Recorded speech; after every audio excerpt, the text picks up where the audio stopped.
At a luxurious event, the routine seemed calm, with guests enjoying cocktails and camera flashes, but the police dog sensed a danger invisible to human eyes, focusing on one of the figures present. Every discreet gesture of the suspicious companion increased the tension as the dog reacted strategically to protect its target. The silent threat grew with each second, and only the dog's sharp instinct could prevent the plan from being carried out. If this story interested you, don't forget to subscribe to our channel and give it a like. Tell us what city you are watching us from. We continue. The cool Portland breeze swept through the open windows of the Crystal Pavilion, carrying with it the aroma of roasted chestnuts from the carts set up in the food court. It was a gala night, the kind that Portland's high society loved to host, complete with French champagne, long gowns, and rehearsed smiles. The charity event promised to raise funds for the renovation of an abandoned animal shelter, a noble cause that attracted both true philanthropists and those who simply wanted to appear in the society pages of the local newspapers.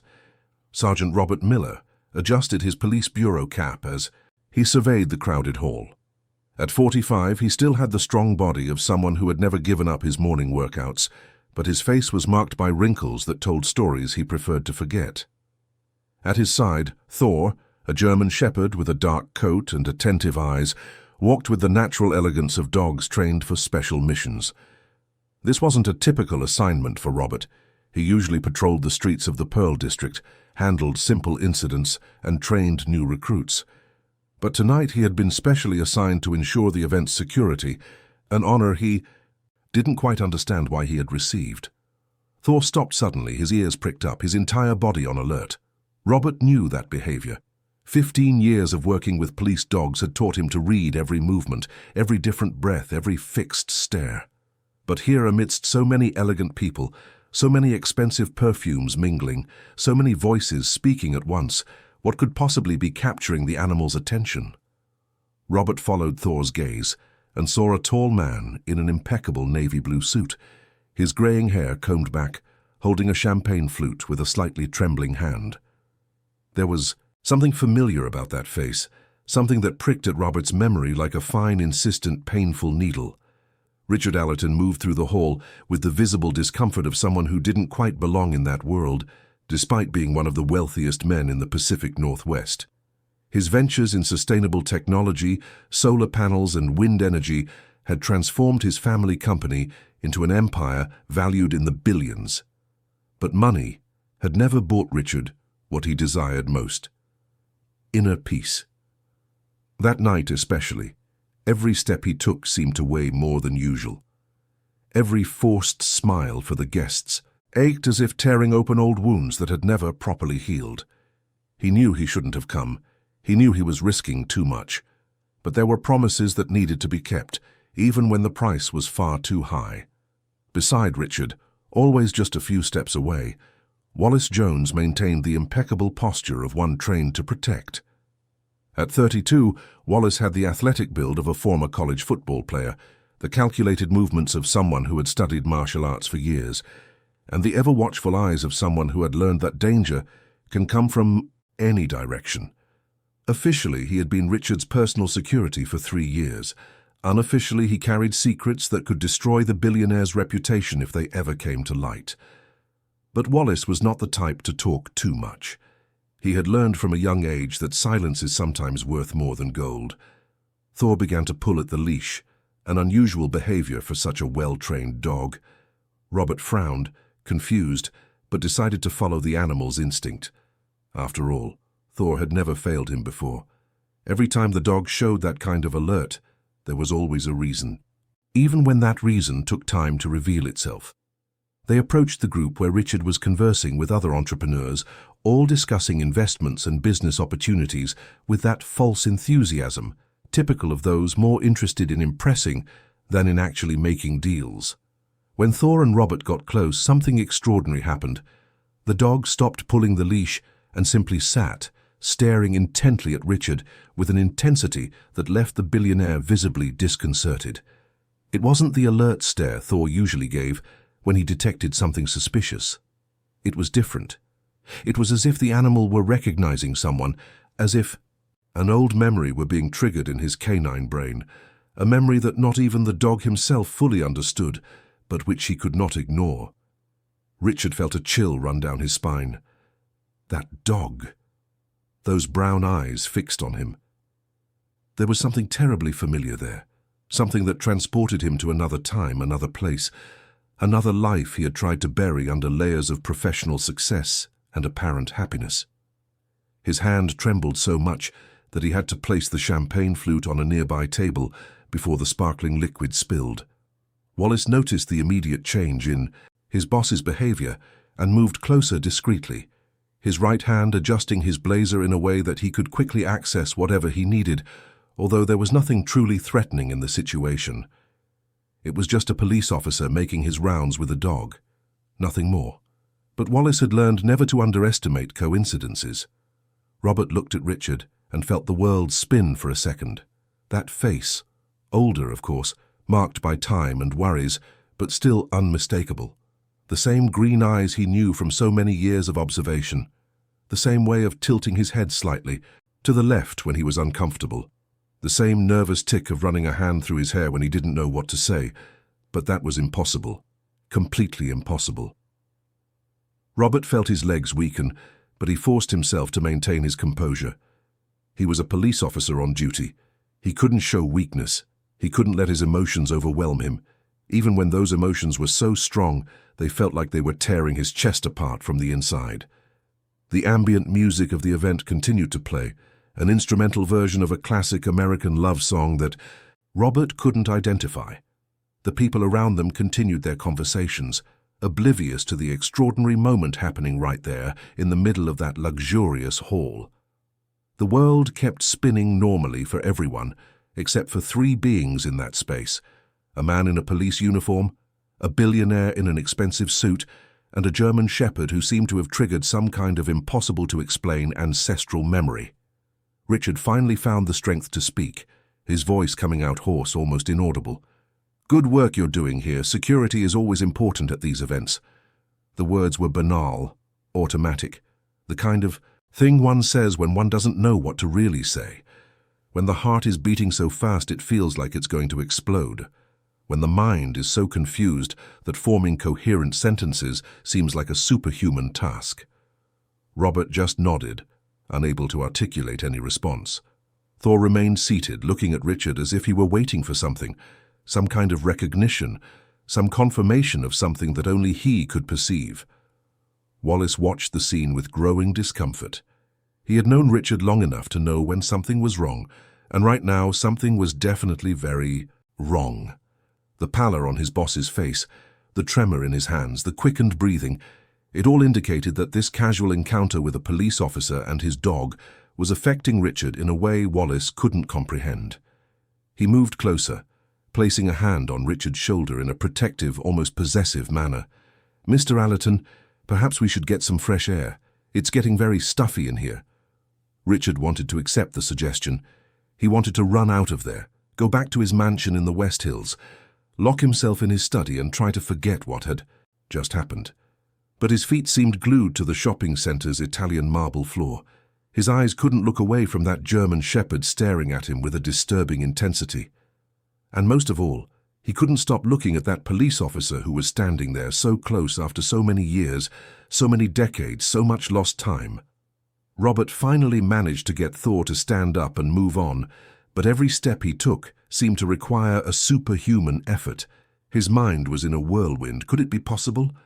After 27 years since that terrible day that had changed his life forever, 27 years since his world had fallen apart. No, it had to be a mistake. It had to be just a look-alike. The United States is a continental country. Millions of people, of course, there would be similar faces. But Thor. Why had Thor reacted that way? Dogs have instincts that humans lost millennia ago. They sense things that reason cannot explain. The event followed its normal course. The host went on stage to announce the results of the charity auction. People applauded politely. Waiters circulated with trays of sophisticated canapes. Photographers captured moments for the society columns. Everything was absolutely normal, absolutely common, absolutely predictable. But for Robert and Richard, That night had ceased to be common the exact second their eyes met. Something had been awakened, something ancient, something powerful, something that neither time nor distance had managed to completely erase. Wallace guided Richard to a more secluded area of the hall, away from the crowd, away from the cameras, away from that disturbing police officer and his dog. He needed to understand what was happening. In 3 years of working for Richard, he had never seen his boss lose control like that. Richard was known for his coldness in business, his ability to make difficult decisions without showing emotion, his almost superhuman self-control in high-pressure situations. But there, in that moment, he seemed to be on the verge of a nervous breakdown. "Do you know that police officer?" Wallace's question was direct without beating around the bush. Richard closed his eyes, took a deep breath, and tried to regain his composure. "I knew him. A long time ago. A very long time ago." The answer was vague, insufficient, but it was all Richard could offer at that moment. How could he explain something he wasn't even sure of himself? How could he put into words a story so painful that he had spent nearly 3 decades trying to forget? How could he admit truths that he had buried so deep that even he didn't like to unearth them? Robert continued his patrol through the shopping center, but his heart was no longer in his work. His mind flew back 27 years to a small house in the Lentz neighborhood, to a sunny Sunday afternoon, to the smell of cornbread coming out of the oven, to the sound of children's laughter echoing through the yard. He was 18, had just joined the police bureau and was full of dreams and plans for the future. He lived with his mother, Sylvia, a seamstress who worked day and night to ensure her son had a decent life after his father had abandoned them. But there was another person in that house, another boy, 2 years younger than Robert, always messy brown hair, curious green eyes, an easy and contagious smile. A boy whom Sylvia had taken in when he was only 3 years old, after his biological parents died in tragic circumstances that were never openly discussed. Sylvia never formalized an official adoption. She didn't have the resources for it, but she raised that boy as if he were her own son. Robert gained a brother, a companion, an inseparable friend, until that terrible day. The day Robert preferred not to remember, but which returned to his mind every night in recurring nightmares that not even time could erase. It had been an ordinary Sunday. Robert was off duty, resting after a difficult week of police training. The boy, then 16, had left the house in the morning saying he was going to play soccer with friends at the neighborhood field. He always came back for lunch, always. But that day he didn't return. An hour passed, 2 hours, 3 hours. Sylvia started to worry. Robert went out to look for him. He asked the neighbors, the boy's friends. No one knew where he was. No one had seen him since the morning. The days turned into weeks, the weeks into months. Robert used every resource available to him in the police force to search for his missing brother. Posters were spread throughout the entire city. The boy's photo was published in newspapers, on television, on the radio. But nothing. Not a single clue. No information. It was as if he had simply vanished. Sylvia never fully recovered from that loss. She went on living, went on working, but a part of her died that day. She passed away 7 years later, her heart tired from so much suffering, taking with her the hope of one day seeing the son she had welcomed with so much love. Robert never stopped looking, not even after the case was officially closed, not even after everyone around him told him to move on, that he had to accept, that the boy was probably no longer alive. But Robert never believed it. Something inside him, some deep instinct that even he couldn't explain, told him that his brother was still alive somewhere, that one day they would meet again. It was an irrational, illogical hope without any foundation, but it was what kept Robert going all these years. And now, there, in that luxurious shopping center, amidst a charity party full of rich and famous people, that face, those green eyes, that way of tilting his head. Robert knew he might be going crazy. He knew it might just be his desperate wish creating illusions where none existed. But Thor had reacted, and Thor never reacted without a reason. Dogs have memories that go beyond human logic. They carry genetic information ancestral instincts, abilities that science is still trying to fully understand. What Robert didn't know was that Thor had his own story, a story that connected in an extraordinary way to that moment. The dog was not just a working animal trained by the police. He had come from a specialized kennel in Bend, Central Oregon 15 years ago.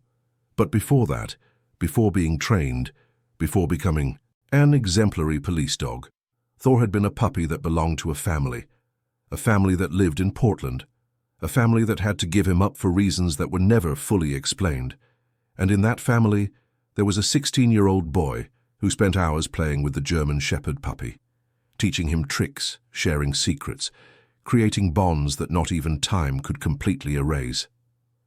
When Thor saw Richard that night, something deep in his canine memory was triggered. It wasn't a conscious memory, not something the dog could explain or rationalize. It was purely instinctive. It was the recognition of a scent, an energy, a presence that his brain had stored somewhere inaccessible to logic. It was the connection between a boy who had disappeared 27 years ago and the man he had become, hidden under another name, another identity, another completely different life. Richard Allerton was not the name the boy had when he lived with Sylvia. That name came later, after the disappearance, after a wealthy local family found him, confused and traumatized, wandering the streets near Washington Park. After that family, childless and desperate for an heir, decided to take him in a less than conventional way. After documents were forged, identities were created, stories were invented. The boy remembered almost nothing from that time. A deep psychological trauma had erased most of his previous memories. He accepted the new family, the new name, the new life. He grew up believing he had always been Richard Allerton, the only son of successful entrepreneurs. But there were fragments, pieces of memory that surfaced sometimes in confusing dreams, in disturbing déjà vu. The smell of cornbread that made him feel an inexplicable nostalgia. The sound of a sewing machine at work that left him with a deep sadness he didn't know the source of. And most of all, a persistent feeling that something very important was missing from his life, something he had lost but couldn't quite identify. The Allerton family who adopted him never told the truth. They kept the secret under lock and key, protected by expensive lawyers and impeccable documents. When his adoptive father passed away 10 years ago, he left everything to Richard, who transformed the family company into an even larger empire. His adoptive mother now lived in Portugal, in a luxurious nursing home with advanced Alzheimer's, unable to confirm or deny anything. Richard never knew there was another family desperately searching for him. He never knew he had an older brother who never stopped looking for him. He never knew that his true story was completely different from the one he was told. But something inside him that night, upon seeing that police officer, upon feeling the intense gaze of that dog, something deep and primitive awoke. It was as if a door locked for decades was being forced open, as if buried truths were fighting to rise to the surface. Richard felt a sudden dizziness. Wallace noticed and held him by the arm. "I'll call the driver. Let's get out of here. You're not well." Richard wanted to protest, to say that everything was fine, that it was just the heat of the room, the fatigue of the week, nothing serious. But he couldn't, because he wasn't fine, because something inside him was crumbling, because that chance encounter had cracked the carefully constructed facade of his perfect life. Robert saw Wallace helping Richard leave the hall and felt a desperate urge to go after them, to stop them, to ask questions, to confirm what his heart was, screaming but his reason was trying to deny. But what would he say? "Excuse me, Mr. Billionaire, but I think you're my missing brother I've been looking for 27 years.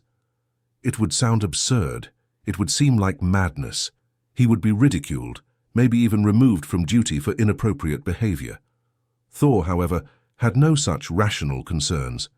The dog began to whine, a low, anguished sound as he watched Richard walk away. It was as if he were feeling a separation, a loss, something important slipping through his fingers, or rather between his paws. Robert stroked the animal's head, trying to calm him, but also trying to calm himself. "I know, boy, I felt it too. But what can we do? What can we really do?" The event continued until midnight.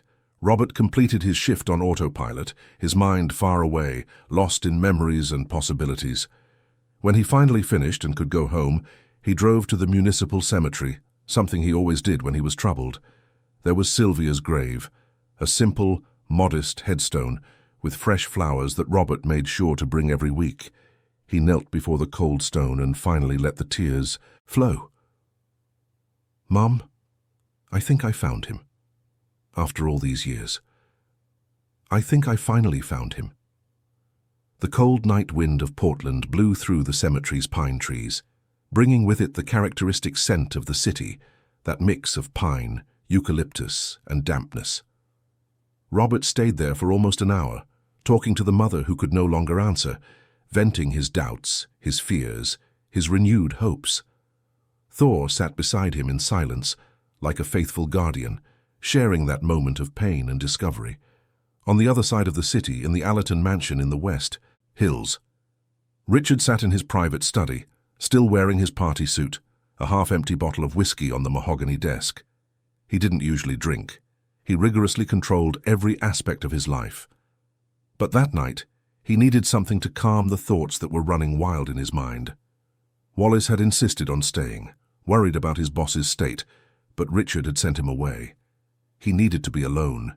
He needed to try to understand what had happened. He took out an old photo album that he kept in the back of a locked drawer.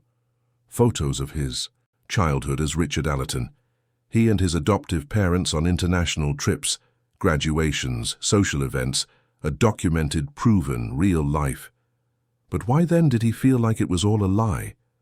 Why had that unknown police officer awakened such strong emotions in him?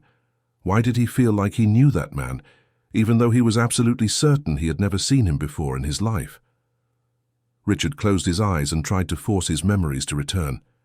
He tried to remember something, anything before the age of 16. But there was only fog, only disconnected fragments that formed no image, only the unsettling certainty that something very important was hidden there, waiting to be discovered. The night wore on, silent and relentless, and two men, separated by miles but connected by a past that neither of them fully understood, struggled to find answers to questions they didn't even quite know how to ask. The reunion had happened. Now, all that was left was to find out if it was truly a reunion, or just a cruel coincidence of fate. The morning arrived clear and cold in Portland, with that intense blue sky that only a Pacific Northwest winter can produce. Robert woke up after just 3 hours of sleep, his body tired but his mind more racing than ever. Thor was lying beside his bed, something the dog rarely did, as if he sensed his human companion needed protection that night. Robert's apartment in the Selwood Moorland neighborhood was simple, functional, with little furniture and even less decoration. The life of a single police officer, who dedicated all his free time to work or searching for a missing brother, left no room for luxuries or vanities. Robert made a strong coffee, the kind that could be used to clean car engines, and sat at the kitchen table with a box he hadn't opened in months. Inside were all the documents related to his brother's disappearance: time-faded photos, yellowed newspaper clippings, copies of police reports, filed police records. It was his collection of pain, his private museum of frustrated hopes. He spread everything on the table and began to review every detail, looking for something he might have missed before, some clue that had gone unnoticed all those years. The photo he picked up first showed the boy at 15, a few months before he disappeared. Unkempt brown hair, that wide smile that lit up any room, green eyes shining with joy. Robert placed the photo next to a recent article about Richard Allerton that he had printed from the internet during the night. The resemblance was disturbing. Of course, 27 years changed a person a lot.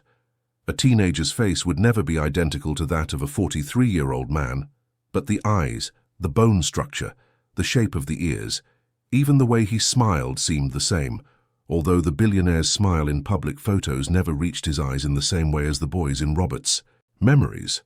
Thor approached the table and sniffed the photos, his muzzle gently touching the image of the teenager. The dog stood there for a long moment, as if making some kind of connection that his animal mind couldn't express in human terms. Robert watched the dog's behavior and felt a shiver. You feel it too, don't you, boy? You also know it's him. But how are we going to prove it? How do we convince anyone of this without sounding completely crazy? On the other side of the city, Richard had been awake all night, the study on the second floor of his mansion lit until dawn. Wallace showed up at 6 in the morning, as he always did, ready to start another day of work. But seeing his boss still in the same clothes from the night before, deep dark circles marking his usually impeccable face, he knew something very serious was happening. "Mr. Allerton, you didn't sleep at all. This isn't good for your health. You have an important meeting with Japanese investors at 10. Richard looked at Wallace as if he were seeing a stranger. "Cancel it. Cancel all of today's meetings. In fact, cancel the whole week. I need to take care of something personal." The order was so unusual, so out of character for the billionaire, that Wallace became genuinely worried. "Sir, you're scaring me. What happened last night? Was it that police officer? Did he threaten you? Did he say something that upset you?" Richard laughed, a joyless sound, heavy with bitter irony. "A threat? No, Wallace. No threat. At least not the kind you're thinking of. It's something different. It's about who I am. Or rather, about who I was. Or maybe about who I've always been but never knew." The confusing answer only increased Wallace's concern, but he knew his boss well enough to know when to push and when to back off. He chose to back off, for now. Richard rose from the leather armchair, where he had spent the last few hours, and walked to the window overlooking the mansion's inner garden. Gardeners were already at work, tending to the rose bushes his adoptive mother had loved. Everything so perfect, so organized, so meticulously planned. His whole life was like that, every detail under control, every possibility foreseen, every risk calculated. But nothing had prepared Richard for this moment, for this overwhelming feeling that everything he knew about himself could be an elaborate lie. He turned to Wallace, his eyes bloodshot from fatigue but still determined. "I need you to do some research for me. Discreet, very discreet. About that sergeant who was at the event last night. I want to know everything about him, where he was born, where he lives, if he has a family, professional history. Everything." Wallace frowned but nodded. "Of course, sir. May I ask why?" Richard hesitated, then decided to be honest, at least partially. "Because when I looked at him yesterday, I felt something I've never felt before, like I knew him from somewhere, from some time, and I need to find out if I'm just tired and paranoid, or if there's really something there." Wallace left to carry out the task, leaving Richard alone with his turbulent thoughts. The billionaire went up to his room, finally changed his clothes and took a long shower, trying to wash away not only the sweat of a sleepless night, but also the confusion that was taking over his mind. When he came out of the bathroom, he looked at himself in the mirror and asked a question he had never asked before, at least not with such intensity. "Who am I, really?" The question echoed in the empty room, unanswered. Robert arrived at the precinct at 8 in the morning, greeted his colleagues, answered routine questions about how the charity event had been, and feigned normality, while his inner world was completely turned upside down. During the morning briefing, he barely paid attention to the commander's instructions. His mind was elsewhere, planning his next steps. He needed to be sure. He needed to confirm his suspicions before doing anything drastic. But how? He couldn't just show up at a famous billionaire's mansion and ask to compare DNA. He would be ridiculed, perhaps even sued for harassment or stalking. During his lunch break, Robert went to the precinct's central archive and asked for permission to consult old records. The sergeant in charge of the archive was an old acquaintance, someone who had served with Robert for many years and knew the story of the missing brother. "What are you looking for this time, Rob? Still after the boy?" Robert nodded, trying to seem casual. "Just reviewing some details. You know how it is, you never know when a new lead might pop up." The archivist shook his head sympathetically and granted him access. Robert spent hours immersed in old documents, but what he was really looking for were records about the Allerton family. He discovered that their empire had begun 3 generations ago, with import-export businesses. The next generation diversified into technology, and then, in the most recent generation, Richard had transformed it all into a business focused on sustainability. But what caught Robert's attention was a specific piece of information. Richard Allerton only appeared in public records at the age of 16. Before that, there was nothing. No school records, no publicly accessible birth certificate. It was as if he had simply appeared out of nowhere at that age. Robert's heart raced. 16 years old. Exactly the age his brother was when he disappeared.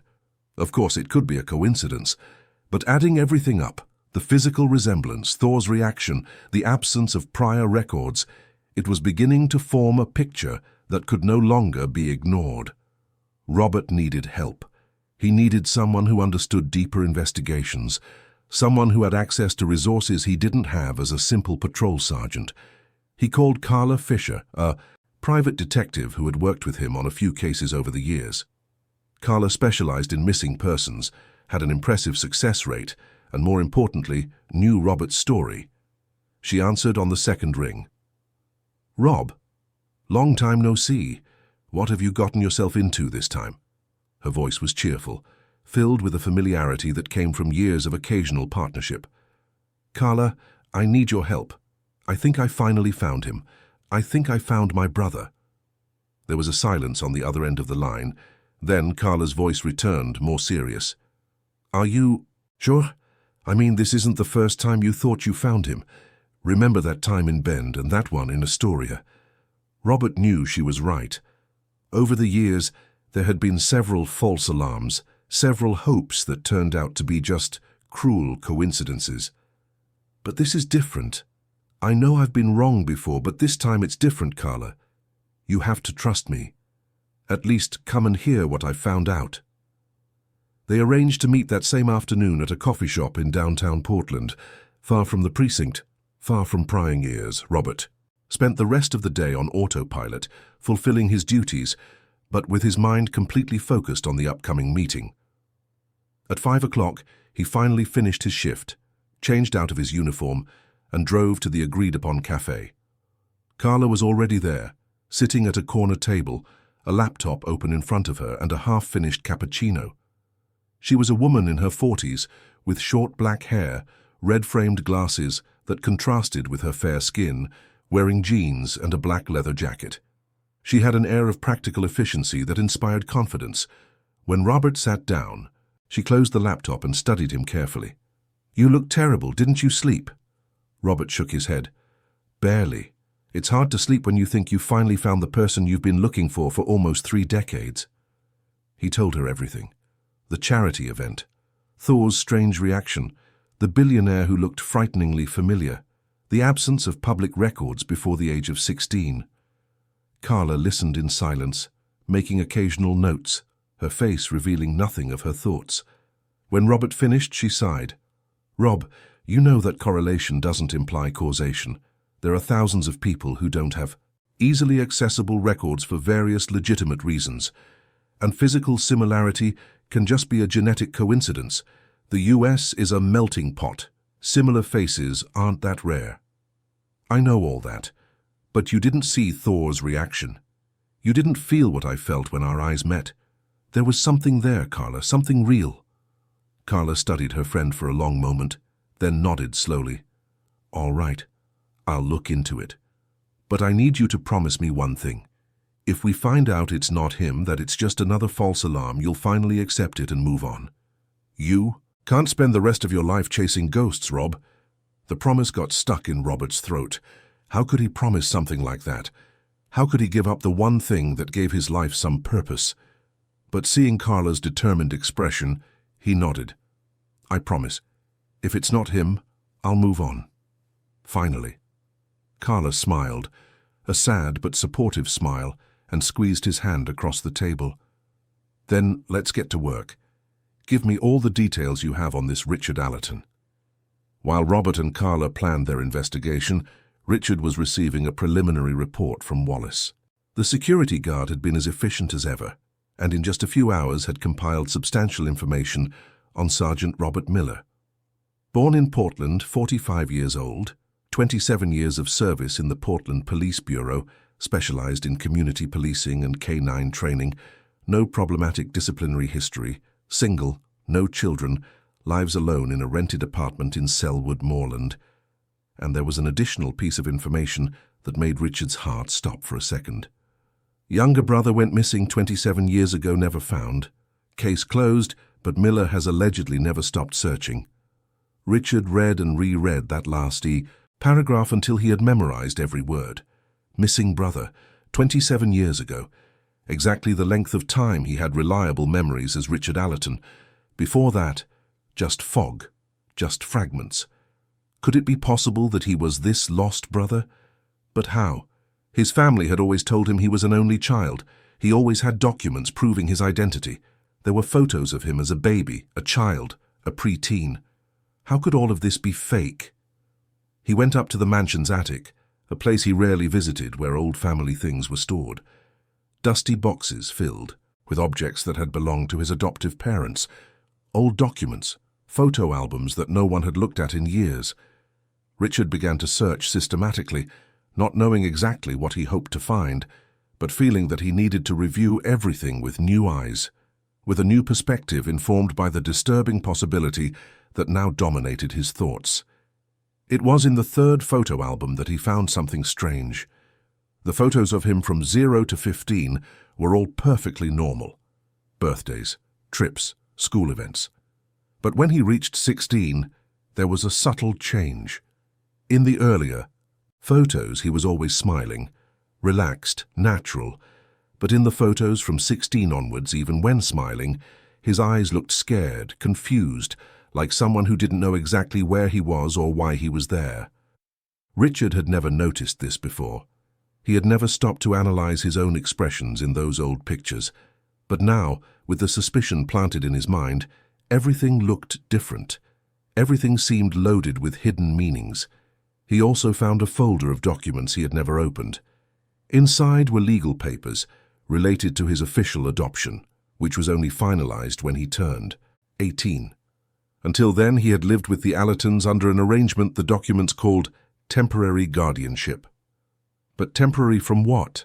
Where had he come from before? The certificates presented stated that he was born in a small town in rural Oregon, the son of parents who died when he was a few years old. But there were no specific names for these parents. There were no photos of them. It was as if his entire origin before the Allertons had been deliberately erased. Richard felt his hands tremble as he held those documents. Could it all be a lie? Could his entire life have been built on an elaborate forgery? But why? Why would a wealthy and respected family do something like that? What would be the motivation to create a false identity for a child? The questions multiplied in his mind faster than he could process them.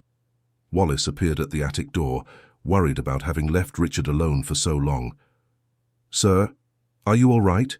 Did you find anything important?" Richard turned to him, holding the folder of documents, his eyes filled with a mixture of fear and determination.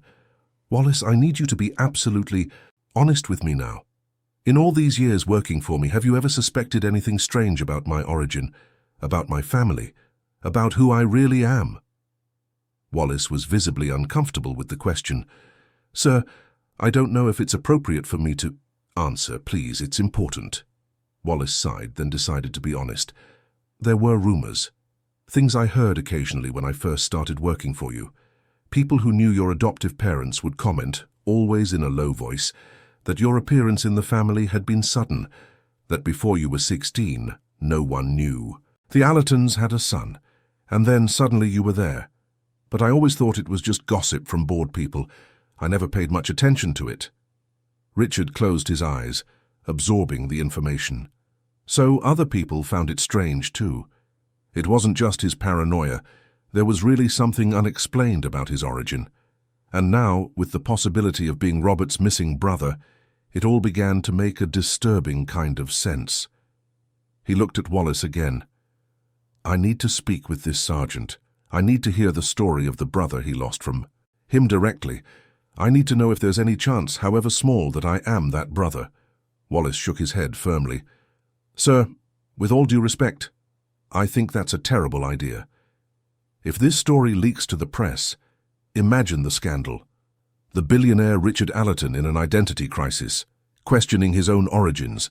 The company's stock would plummet. Your competitors would use it against you. It would be an unprecedented public relations disaster. Richard knew Wallace was right from a practical standpoint, but for the first time in his life he didn't care about public relations or stock, prices or what his competitors would think. I don't care about any of that right now, Wallace. For the first time in my life I have a chance to find out the truth about who I am. The real truth, not the official version, not the story they told me. And if that means risking my reputation, my business, my social standing, then so be it. Some things are more important than money. The statement left Wallace genuinely shocked. He had known Richard for years as a pragmatic, results-oriented man, always putting business first. To see this transformation, this willingness, to sacrifice everything for a truth he didn't even know existed, was unsettling. Richard came down from the attic, carrying the folder of documents, and went straight to his study. He picked up the phone and dialed the number of the police precinct where Robert served. When they answered, he identified himself and asked to speak with Sergeant Robert Miller.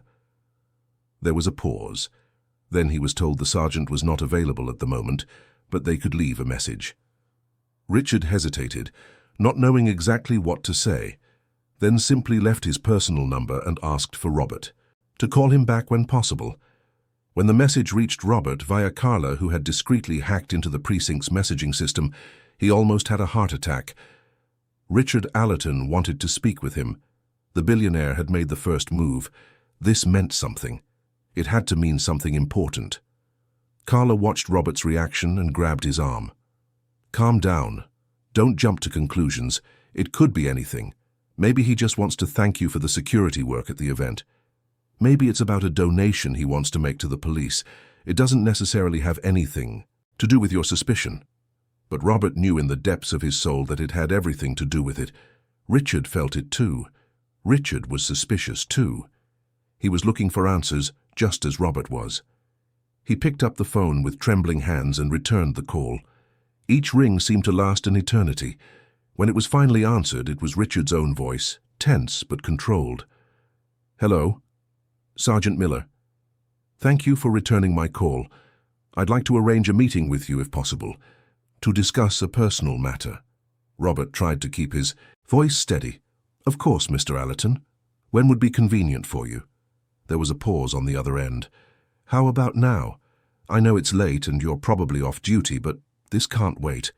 I can send my driver to pick you up wherever you are, or if you prefer, we can meet somewhere neutral, whatever is more comfortable for you." The urgency in Richard's voice was palpable. Robert looked at Carla, who had been listening to the conversation on speakerphone. She nodded, encouraging him. "You can send your driver to pick me up here. I'll give you the address." Robert gave the coordinates of the coffee shop where he was. 20 minutes later, a black Mercedes with tinted windows pulled up in front of the establishment. The driver got out and opened the back door. "Sergeant Miller, Mr. Allerton is waiting." Robert took a deep breath, looked one last time at Carla, who gave him an encouraging gesture, and got into the car. The door closed behind him with a muffled sound that seemed to seal some kind of inevitable destiny. Inside the car, sitting in the back seat, was Richard. The two men looked at each other for a long moment without saying anything. The driver asked if he should drive to a specific location, but Richard just told him to drive around, to keep the car moving, with no fixed destination. They needed privacy, time, space for a conversation that promised to change everything. Finally, it was Richard who broke the silence. "Thank you for agreeing to this meeting. I know it must seem strange, a billionaire calling a police officer he barely knows and asking to talk. But after that night at the event, I couldn't stop thinking. I couldn't stop feeling that there was something between us, something important, something that needs to be uncovered." Robert nodded slowly. "I felt the exact same thing, and my dog felt it too. Thor never reacts that way without a reason. He has instincts that go beyond human comprehension." Richard told him about the documents he had found, about the gaps in his memory, about the growing suspicion that his entire life could be based on an elaborate lie. Robert, in turn, told him about his missing brother, about 27 years of relentless searching, about Sylvia, who died without knowing the fate of the son she had welcomed with so much love. The stories intertwined in a disturbing way, like pieces of a puzzle that were finally beginning to fit together.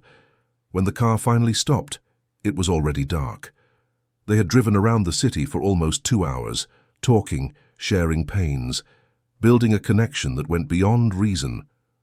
Richard looked at Robert with eyes full of tears he was trying to hold back. What if it's true? What if I really am your brother? What if my whole life as Richard Allerton is just a fabrication? How will I deal with that?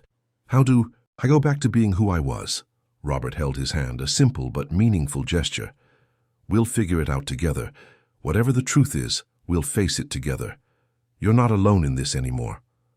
The decision was made that same night. They would do a DNA test. It was the only way to be absolutely certain, to turn suspicions and feelings into concrete, irrefutable facts. Carla knew a discreet lab that specialized in sensitive cases requiring total confidentiality.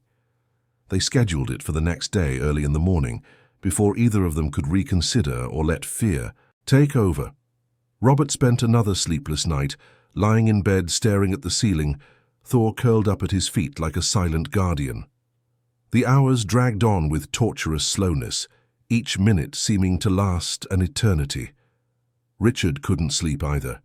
He stayed in his study, the now empty whiskey bottle on the desk, surrounded by old photos and documents he had read dozens of times throughout the night.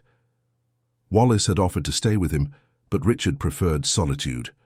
He needed to process everything alone, to prepare himself emotionally for what he might discover in the coming hours. Because, if the test confirmed he was indeed Robert's lost brother, his entire life would crumble. Everything he believed about himself, his family, his origin, would be revealed as an elaborate lie. But strangely, amidst all the fear and uncertainty, there was also a feeling Richard hadn't experienced in a long time. Hope. Hope of finally understanding the voids in his memory, of giving a name to the feelings of displacement that had always accompanied him, of finding a place where he truly belonged. The lab was in a discreet building in the Pearl District, with no flashy signs, no clear indication of the type of service provided. Robert arrived first at 7 in the morning, accompanied by Thor and Carla. The receptionist led them to a private, sterile and impersonal room, with black leather chairs and white walls that reflected the cold light of the fluorescent tubes. 10 minutes later, Richard arrived, accompanied by Wallace, who had insisted on being present. The two men looked at each other, and without words, understood what the other was feeling. Fear, anxiety, hope, all mixed together with an intensity that was almost physically painful. The lab technician explained the procedure in a professional and detached manner. It was a simple collection, just buccal swabs, painless and quick. The results would be ready in 48 hours, but for a considerable additional fee, they could have the answers in 24. Richard didn't even ask how much it cost. He paid without hesitation. Wallace watched everything with an expression of growing concern, realizing that this was going too far, too fast. But there was no turning back now. The gears were in motion. The collection took less than 5 minutes. 2 swabs rubbed on the inside of each man's cheek, placed in properly labeled sterile tubes, and that was it. Something so simple, so banal, that would determine truths capable of reshaping entire existences. When they finished, there was a moment of awkward silence. What does one say in a situation like this? How do you say goodbye to someone who might be your brother, lost for almost 3 decades? Robert extended his hand. We'll talk when the results come in. Richard shook his hand, but couldn't let go right away. Thank you for not giving up, for keeping on looking all these years. If I really am him, if all this is true, thank you for never forgetting me. Robert felt tears burn his eyes but didn't let them fall. Not there, not in front of strangers. He held all that emotion inside his chest, where he already carried so many other unexpressed emotions, so many silenced pains, so much repressed hope. He nodded, unable to trust his voice, and left the room with Carla and Thor. In the hallway, he finally let the tears stream down his face. Carla said nothing. She just placed a hand on his shoulder and waited. Some things didn't need words. The next 24 hours were the longest of both their lives. Robert tried to work, but he was completely unable to concentrate. He made basic mistakes during his patrol, mistakes he never made. Thor was also restless, as if sensing his human partner's anxiety and not knowing how to help. Robert's commander noticed something was wrong and sent him home early, telling him to get some rest. But rest was impossible. How could one rest when every passing minute brought him closer to a truth he had awaited for 27 years? Richard cancelled all his appointments and stayed locked in his house. Wallace tried to get him to eat, but he refused everything. His stomach was in knots, unable to accept any food. His secretary called several times, worried about important meetings being postponed, contracts needing urgent approval, decisions that only the company president could make. Richard ignored it all. The billion-dollar empire he had built, which was his greatest achievement and source of pride, suddenly seemed completely irrelevant in the face of discovering his true identity. Carla spent those 24 hours investigating the Allerton family more deeply. She discovered interesting things. The couple who adopted Richard, Edward, and Beatrice Allerton were known for being obsessed with having an heir. Beatrice had various health problems that made it impossible for her to conceive. They had tried legal adoption several times, but were always rejected for reasons that were never clear in the documents. And then, suddenly, when they were already in their 50s, they appeared with a teenage son. The official story was that the boy was a distant relative they had taken in after his parents died. But Carla found no records of any relative with the name listed in the documents. It was as if these people had simply never existed. She dug deeper and found something disturbing. About 3 months before Richard officially appeared as part of the Allerton family, there was a substantial bank transfer from the Allertons' account to a shell company with no real operations. This company, in turn, made payments to several people, including a lawyer known for working on ethically questionable cases, a doctor who had previously been investigated for forging documents, and curiously, a private investigator specializing in finding people. Carla put all this information together and compiled a dossier that painted a very clear picture. The Allertons had bought a son. Somehow they had found a vulnerable teenager, likely traumatized and confused, and created a legal identity for him, making him believe he had always been part of that family. But one crucial question remained. How did the Allertons specifically find that boy? Was it a coincidence, or was there something more targeted? Carla continued investigating and found something that made her call Robert immediately. "Remember you said your brother disappeared after going out to play soccer?" Robert confirmed, confused by the question. Carla continued, her voice tense with the discovery. "I found an old, very brief police report about a teenager found wandering near Washington Park, confused, and apparently in a state of shock. The physical description matches, the age matches, and the date, 3 days after your brother disappeared."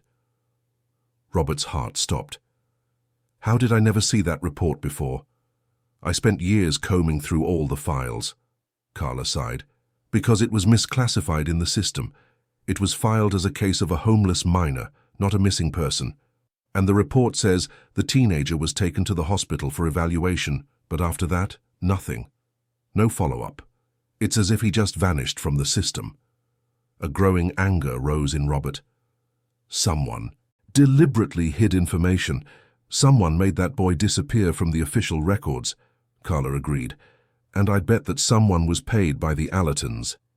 The discovery changed everything. It was no longer just a matter of confused identity or lost memories. If Carla's suspicions were correct, a very serious crime was involved. Kidnapping, forgery of documents, bribery of public officials, technically human trafficking, and the Allertons, or at least someone working for them, were responsible.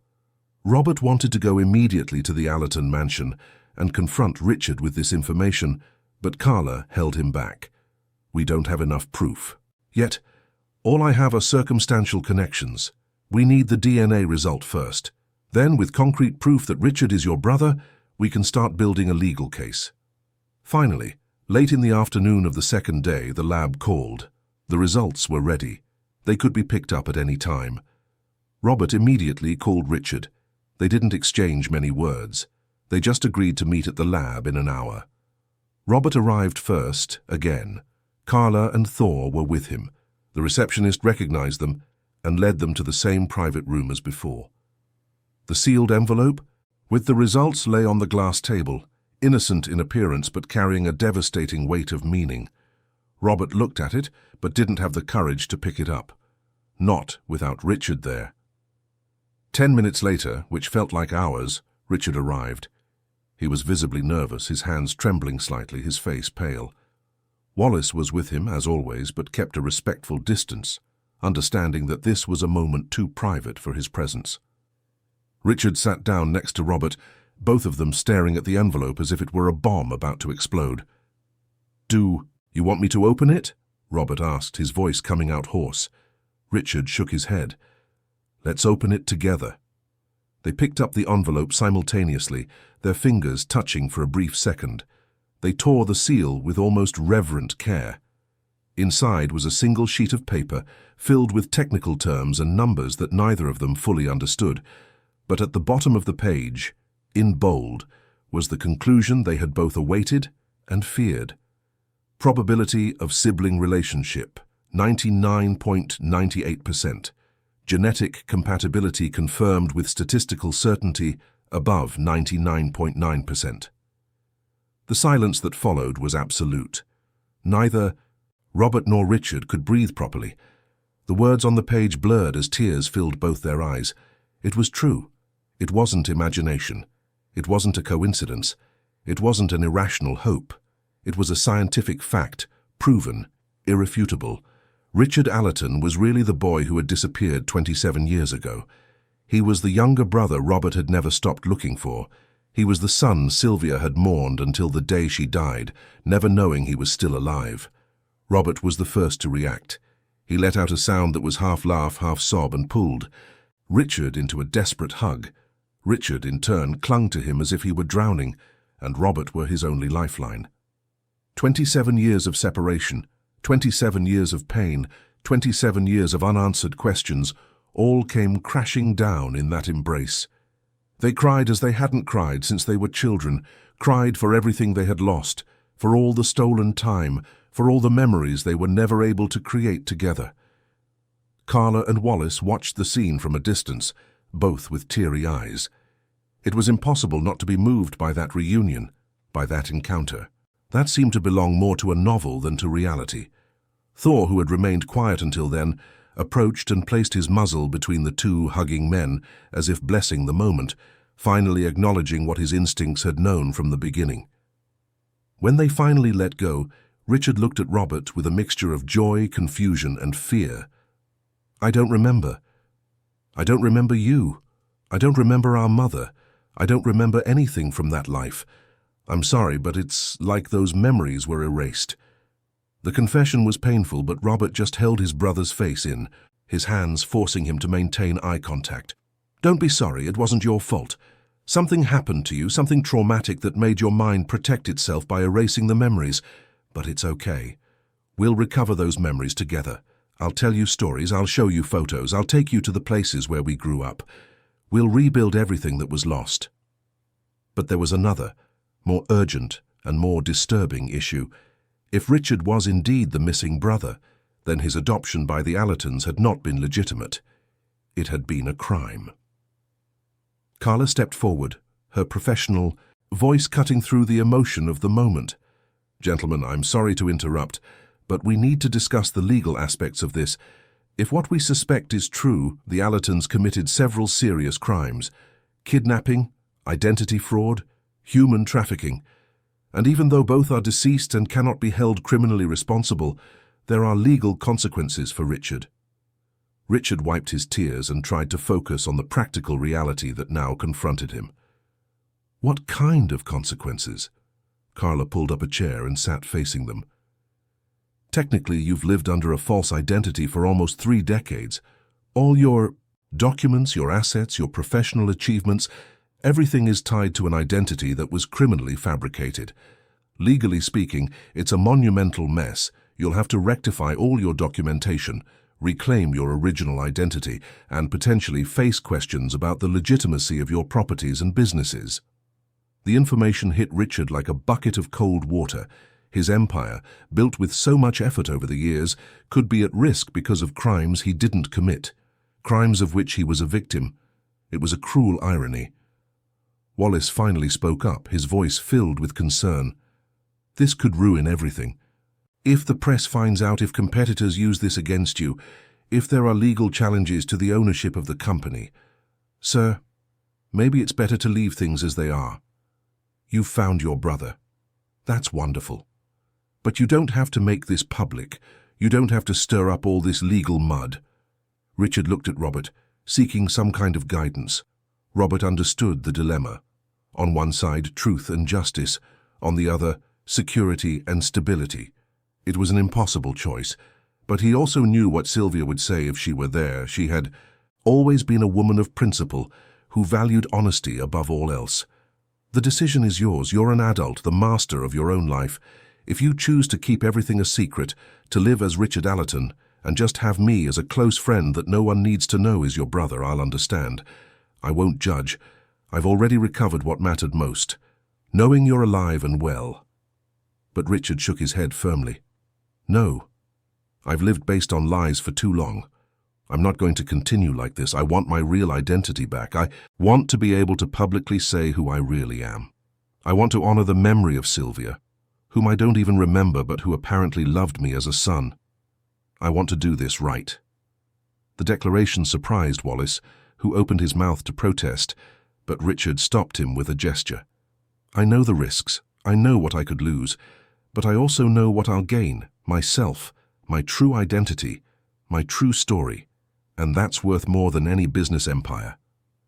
Carla nodded, approving of the decision. Then let's do this methodically. First, an official record that you've been found. That will reopen the missing person case that was closed. Then we'll start the process of rectifying your documents. We'll need very good lawyers, specialists in family law and civil identity. And we'll need a communication plan for when this inevitably leaks to the media. Wallace sighed, defeated. I'll start preparing press statements and damage control strategies. It's going to be a media tsunami. But before all that, Robert had an urgent need. I need to take you somewhere.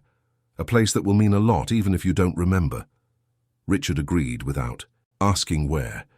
He trusted this man he had just discovered was his brother, trusted him in a way he couldn't rationally explain, but felt deeply. They left the lab together, Carla and Wallace following behind, forming a strange and emotionally charged entourage. Robert drove to the municipal cemetery, the same one where he had been days before. He parked and walked directly to Sylvia's grave, Richard at his side, confused but respecting the silence. When they reached the simple headstone, Robert knelt and passed his hand over the stone with affection. Richard read the inscription, Sylvia Miller, devoted mother, generous, heart. And he felt something move within him, something deep and inexplicable. It wasn't a clear memory. It was more a sensation, like the distant echo of something much loved but long lost. Mom, Robert began, his voice choked with emotion. I brought him back. I know it's late. I know you never got to see him again, but he's here now. He's alive. He's well. And even without remembering you, he's a good man, a man of character. You would be proud. Richard felt the tears stream freely down his face. He didn't know who this woman buried here was, but he cried for her as if he knew her, as if he deeply regretted never having had the chance to thank her for the love he had apparently received from her. He knelt beside Robert and, for the first time in his adult life, prayed from the heart. He didn't know to whom or for what, but he prayed. He asked for forgiveness for having forgotten. He gave thanks for the love he didn't remember, but now knew he had received. He promised to honor that memory in the best way he could, even without access to the memories he should have held. Thor approached and lay down by the grave, a gesture that seemed almost human in its reverence, as if the dog too were paying tribute to this woman who had so loved her sons. They stayed there for almost an hour, sometimes talking, sometimes in silence. Robert told stories about Sylvia, about how she sewed late into the night to earn extra money, about how she made the best cornbread in the world, about how she never gave up looking for her missing son, even when everyone told her to move on. Richard absorbed every word like water in a desert, trying to build in his mind the image of a woman who should have been a fundamental part of his life, but had been stolen from him by cruel circumstances. When they finally left the cemetery, the sun was already setting, painting the Portland sky with shades of orange and pink. Robert looked at his brother and asked a question that had been stuck in his throat since they received the test result. "What was your name? Your real name? Before you were Richard Allerton?" The question caught Richard off guard. He didn't know. He hadn't thought about it. Carla, who was still with them, consulted the old files she had downloaded. According to the missing person case records, his name was Lucas Miller. He was 16 when he disappeared. Lucas. Richard repeated the name out loud, testing how it sounded, trying to feel if it sparked any echo of recognition. Lucas Miller. It was strange, completely alien to him, and yet it carried a weight of authenticity that the name Richard Allerton had never had. He looked at Robert. "Can you call me that, Lucas, at least between us?"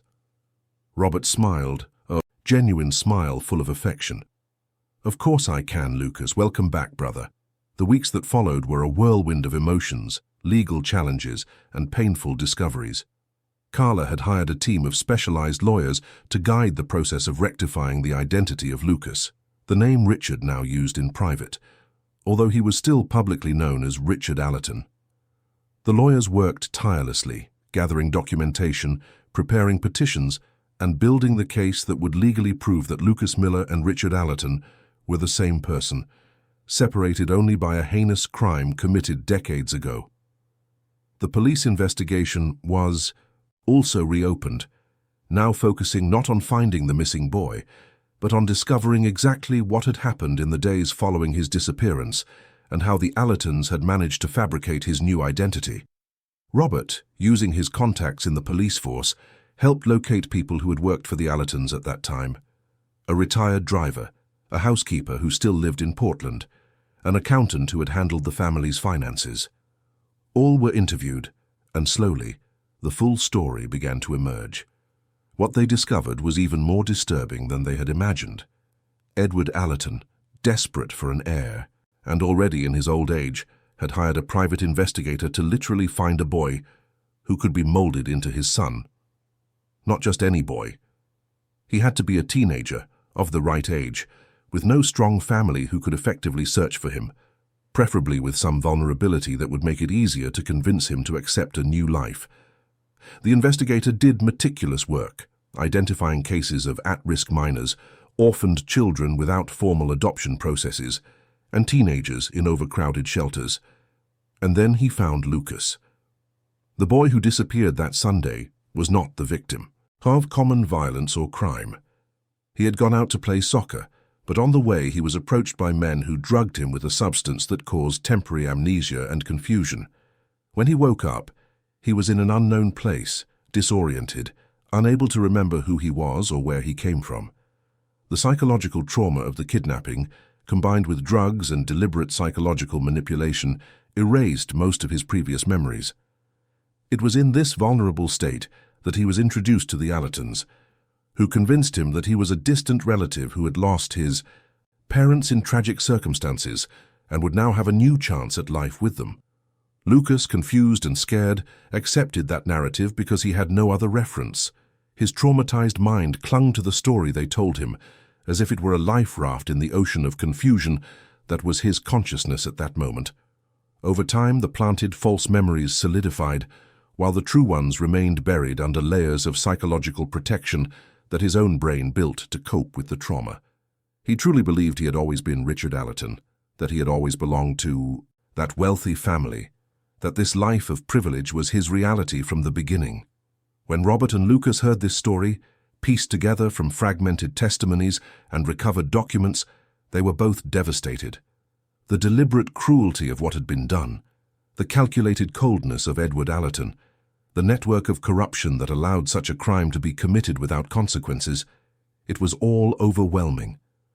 Lucas spent days locked in his study, struggling to process the information that the parents he had loved for most of his conscious life were actually the architects of his kidnapping, responsible for stealing his true family and identity from him. Robert, for his part, battled with conflicting feelings. On one hand, immense gratitude for finally finding his brother and discovering the truth. On the other, a deep and overwhelming anger towards people who were no longer alive to be held accountable. Edward and Beatrice Allerton had died years ago, taking their secrets to the grave, protected by death from the earthly justice they should have faced. It was frustrating, it was unfair, but it was the reality they had to deal with. Thor, the dog who had been the catalyst for this extraordinary reunion, became a constant presence in Lucas's life. There was something about the animal that brought comfort to the traumatized billionaire. Carla, curious about the dog's initial reaction, decided to investigate Thor's history. She discovered something surprising. Thor had been a puppy that briefly belonged to a teenager's family in Portland before being donated to the police K-9 training program. And this teenager lived very close to the house where Lucas grew up with Sylvia and Robert. In fact, he was one of young Lucas's friends. The dog had been a puppy when Lucas was 15, and he used to visit them frequently. When Carla revealed this information, many things made sense. Thor's instinctive reaction at the event hadn't been just police training or animal intuition. It was genuine memory, buried deep in the canine brain, but never completely erased. The dog had recognized, on some primitive level, the boy who used to play with him decades ago, now transformed into a grown man. It was a connection that transcended human logic, a testament that some bonds, once created, are never completely broken, regardless of time or circumstances. Lucas began to regularly visit the old house where he grew up, the small residence in Lentz that now belonged to other residents. He didn't go inside, just stood outside watching, trying to force his memories to return. Sometimes fragments would surface. A window that seemed familiar. The green gate that stirred feelings of nostalgia. The smell of flowers from the neighbor's garden that made him feel an inexplicable sadness. They weren't complete memories, but they were something. They were beginnings. Robert accompanied him on these visits, telling stories, showing photos on his phone, trying to fill the gaps with narratives and images. He told him about how they used to play in the yard, how Lucas always wanted a dog but Sylvia couldn't afford to keep one, how they befriended the neighbor who had the puppy Thor and spent hours playing with the animal. Each story was a piece of the puzzle that Lucas was desperately trying to assemble in his mind. The decision to make the story public was not easy. Wallace spent weeks trying to convince Lucas to keep everything secret, arguing about the risks to the business, his reputation, and the stability of the company. But Lucas was determined. He hired a public relations firm to help control the narrative, and scheduled a press conference for what would be the most shocking revelation of the year in the American business world. The press room of the most luxurious hotel in Portland was packed. Journalists from every major national and international media outlet occupied every available seat. Television cameras were pointed at the small stage where there was just a table with 2 microphones and 2 chairs. Lucas entered first, wearing an impeccable suit, but with an expression of vulnerability that contrasted with the image of the untouchable billionaire he had always projected. Robert entered soon after, in his police bureau, uniform, proud and emotional. The silence in the room was absolute when Lucas began to speak. "Good morning, everyone. Thank you for being here.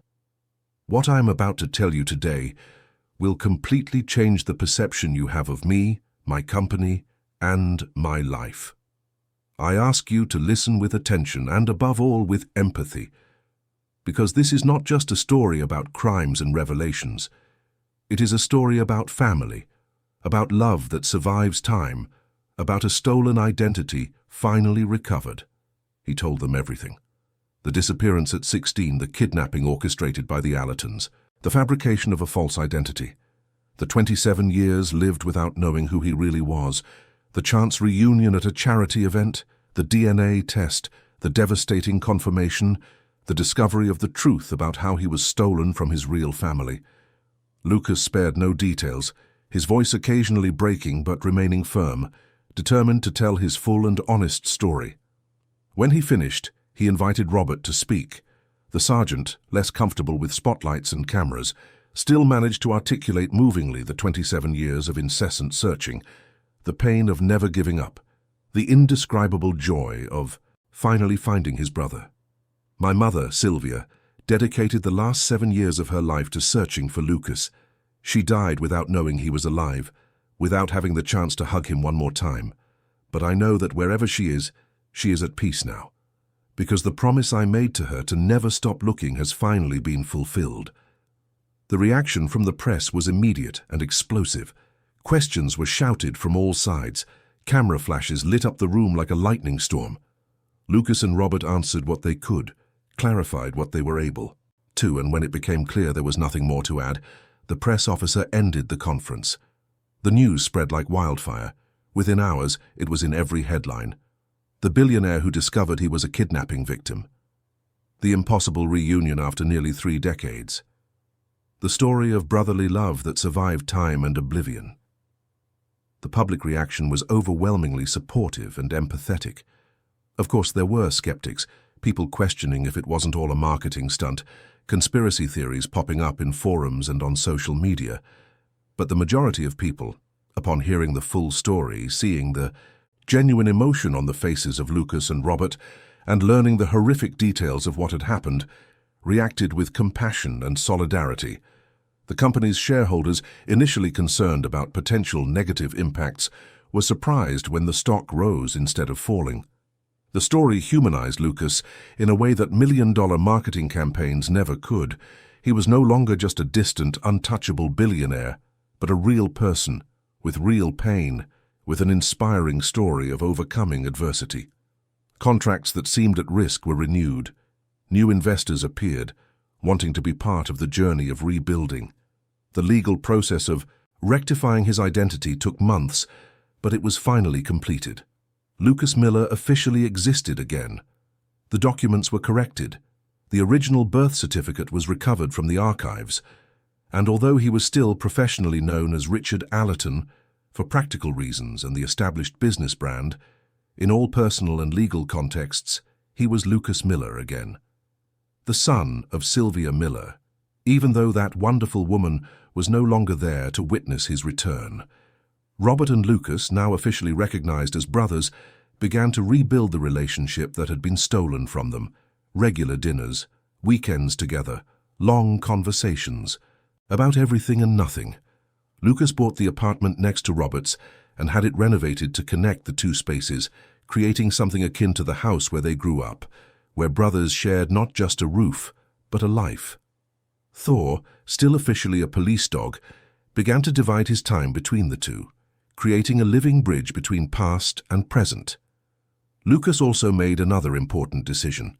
He sold the Allerton Mansion, that cold and impersonal palace where he had never truly felt at home. With the money, he created a foundation dedicated to finding missing persons and supporting families who were living through the same hell that Robert and Sylvia had endured. The Sylvia Miller Foundation began its operations with substantial resources and a dedicated team that included Carla herself as the Director of Investigations. In its first year, they managed to reunite 17 families that had been separated by various circumstances. Each reunion was a celebration, a victory against the forces that separate people who love each other. Wallace, who had initially opposed the entire revelation, eventually became one of Lucas's biggest supporters in his new life. The security guard realized that his boss, while maintaining the same professionalism and competence in business, was visibly happier, more complete, more human.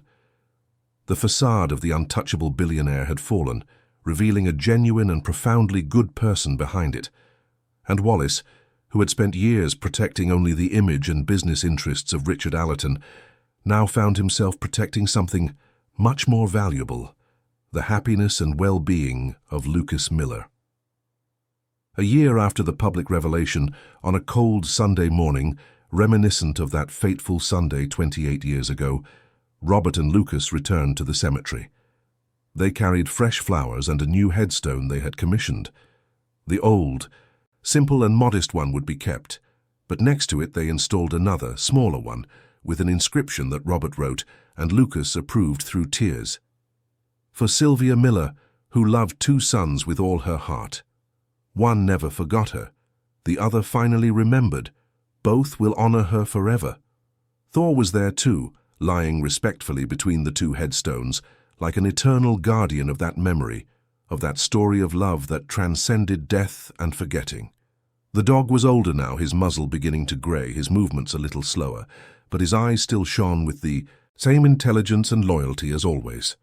In a few years, Thor would retire from police service, and it was already agreed that he would live his final years with Robert and Lucas, surrounded by the love of the two men whose lives he had fundamentally changed with his extraordinary intuition. Lucas's memories remained fragmented. Some would return occasionally, usually in dreams or triggered by a specific smell, sound, or taste. The cornbread that Robert learned to make following a handwritten recipe by Sylvia triggered a vivid memory of a Sunday afternoon. Sun streaming through the kitchen window, a woman smiling. As she took the pan from the oven, it wasn't a complete memory, it had no dialogue or clear context, but it was real. It was authentic. It was his. Other memories might never return. And Lucas learned to make peace with that. He didn't need to remember every moment to know that those moments had existed, that he had been loved, that he had belonged to a family that valued him not for his money or status, but simply for existing. Sylvia had loved him unconditionally, even when he was just a vulnerable child in need of a home. And Robert never gave up on him, even when all signs said he should move on. Lucas's company continued to thrive, now with an expanded mission that included not only sustainable technology, but also investments in social projects focused on reuniting families and protecting vulnerable children. Every new project approved, every new investment made, carried the mark of the transformation Lucas had experienced. He was no longer the cold, calculating billionaire focused only on profits and expansion. He was someone who deeply understood the value of human connections, of family, of identity, of belonging. On one particularly special morning, Robert showed up at Lucas's office with an old dusty box. "I found this in the attic of my apartment. It's your stuff. Things our mother saved when you disappeared. I never had the courage to look through it much. It hurt too much. But I think it's time you had it back." Lucas opened the box with trembling hands. Inside was a world of material memories, a worn-out baseball cap, school notebooks with his teenage handwriting, photos, so many photos, a tattered teddy bear that he didn't remember, but which, upon touching, triggered a deep and inexplicable sense of comfort. And at the bottom of the box, carefully wrapped in time-yellowed tissue paper, was a letter written by Sylvia herself, dated a year before her death. The shaky handwriting of someone ill, but still legible, still filled with love. Lucas read it aloud, tears making it difficult to see the words, but he persisted, because he needed to share it with Robert. "My dearest Lucas, wherever you are, I am writing this letter not knowing if you will ever read it. But I need to put on paper what my heart screams every day. You were the most precious gift I ever received in my life. When I came home with a frightened 3-year-old boy, an orphan with no place in the world, I didn't know I was gaining a son. But that's exactly what happened. You became my son, as completely as Robert, as loved as he is. Every smile of yours lit up my home. Every hug of yours warmed my heart. Every day with you was a blessing. When you disappeared, a part of me died too. But hope never died. I still believe you are alive somewhere. I still imagine that one day the door will open and you will walk in, older, but still you. And I will be able to hug you and tell you how much I miss you, how much I love you, how every day without you was an incomplete day. If you never read this letter, that's okay. The love I feel for you doesn't need confirmation. It exists whether you know it or not. But if by some miracle you come back, if one day you discover who you really are and where you came from, I want you to know you were loved. Completely, unconditionally, eternally loved. And nothing, absolutely nothing that happened was your fault. You were just a child who deserved safety and love. And if I couldn't protect you as I should have, please forgive me. But know that I did everything in my power to find you. Live happily, my son. Whoever you are now, wherever you are, live happily. This is my greatest prayer, my greatest wish. that you find peace, that you find love, that you find your place in the world. And if one day, somehow, our paths cross again, even if only in dreams, I will be waiting, with open arms, with all my love forever, your mother, Sylvia. When Lucas finished reading, both he and Robert were completely devastated, crying openly, holding each other in the middle of the luxurious office. That letter, written by a woman who never gave up, who loved until her last breath, was the final proof of something Lucas already knew but needed to hear confirmed. He had been deeply loved, not just as Richard Allerton, the successful billionaire, but as Lucas Miller, the boy who disappeared but was never forgotten. The years passed. Robert eventually retired from the police force but continued to work as a consultant for the Sylvia Miller Foundation, using his experience to help other families. Lucas balanced his life between managing his business empire and dedicating significant time to social causes. They celebrated together all the birthdays they had missed, making a point to celebrate twice as hard to make up for lost time. Thor lived to be 17, an exceptional age for a German shepherd. When his time finally came, both brothers were by his side, holding him, thanking him for being the bridge that reconnected their lives. The dog was buried in a special place. In the garden of the house Robert and Lucas bought together on the outskirts of Portland, with a headstone that read, "Thor, the guardian who never forgot, the friend who reunited a family." And so, a story that began with pain and separation found its way back to love and unity. It was not an easy journey. It was not without scars, but it was real, it was authentic, and it was proof that some bonds are too strong to be broken, even by time, even by oblivion, even by the cruelest of circumstances. Robert never gave up. Lucas found his way back, and together they rebuilt a family that fate had tried to destroy, but that love had kept alive, waiting for the right moment to be whole again.